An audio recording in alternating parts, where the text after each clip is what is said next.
Tere, hea lugejarahvas! Täna loen ma teile ette mõned lõigukesest Jevgeni Vodolaskini raamatust Aviaator. Ma loodan, et te näete seda sealt nii kaugelt. Kui ei näe, minge raamatukokku või minge raamatupoodi ja vaadake lähemalt. Vene keelest on selle raamatu tõlkinud Livia Anion ja ilma pikemalt keerutamata loen ette mõned lõigud. Zaretski jõi õhtuti vaikselt viina ja hammustas vorsti peale. Kinni visatava uksekonksu heli, laiali laotatud ajalehe krabin, tuli vee mulksumine. Ükskord rääkis purjus Zaretski mulle, et toob vorsti läbi valveruumi oma pikkades aluspükstes. Särgi alla kere ümber seob nööri.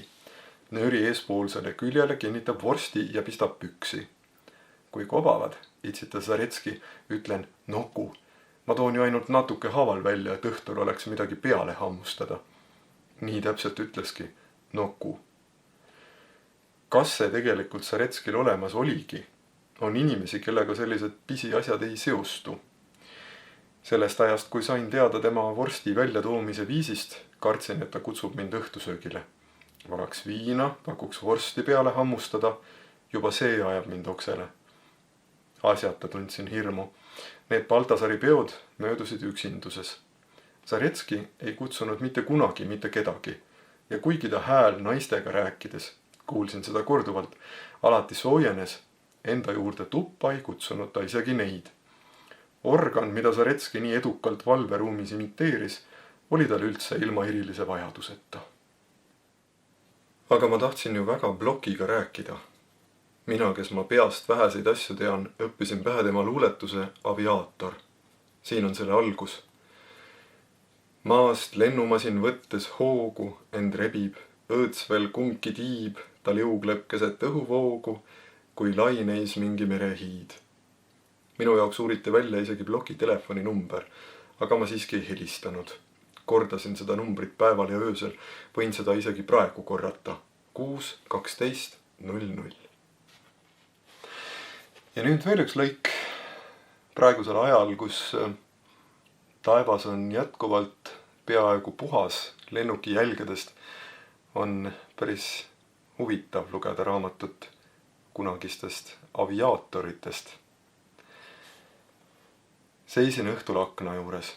Märkasin aknalaual keigeri jäetud konjakit, avatud muide. Alguses vaatasin all liikuvaid autosid, aga pärast taevasse.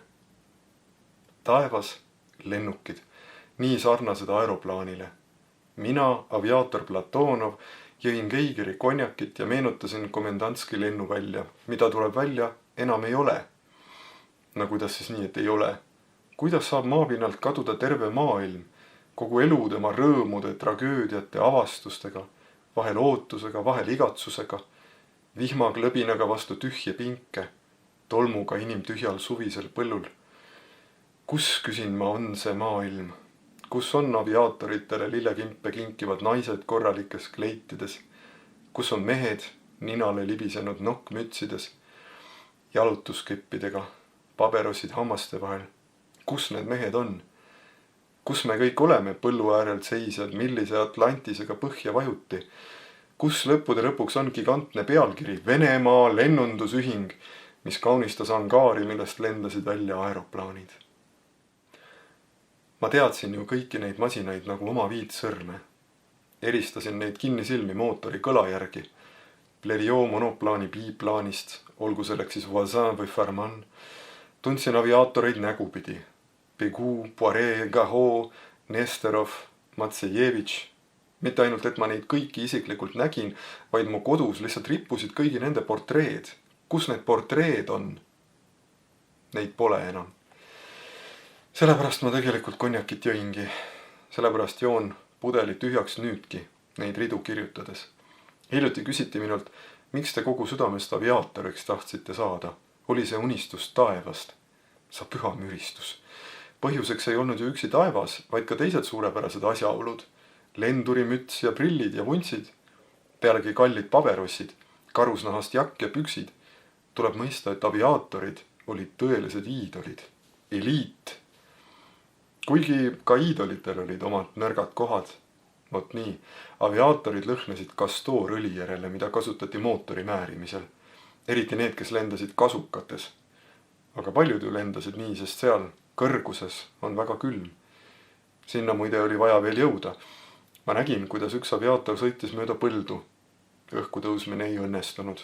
Proovis veel korra, sama tulemus. Kõik naeravad, pritsivad šampanjat. Pärast 4. katset vehiti talle lipukesega ja aeti angaari. Vot nii, unistus. Aga muidugi oli ka unistus taevast. Võrreldes millega? Taevaga. Olime me kõik aerodroomil nii väiksed.